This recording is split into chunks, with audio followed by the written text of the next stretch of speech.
ICE has been operating here for years with less pushback than we're seeing right now. And even the St. Paul police chief recently said, is there not a way to find common ground without scaring the hell out of people in the community? Those are his words.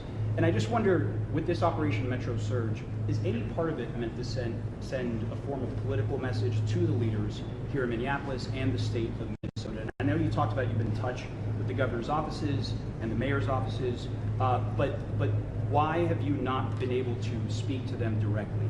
Have they not been willing to do so?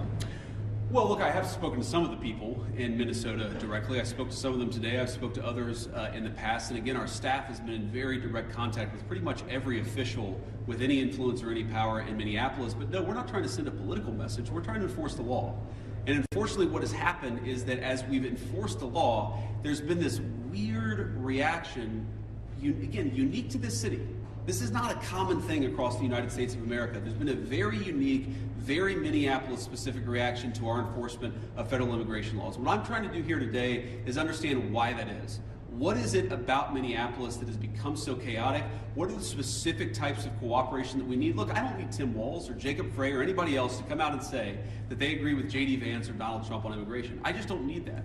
What I do need them to do is empower their local officials to help our federal officials out in a way where this can be a little bit less chaotic and it can be a little bit more targeted. Like if we're trying to find a sex offender, tell us where the guy lives.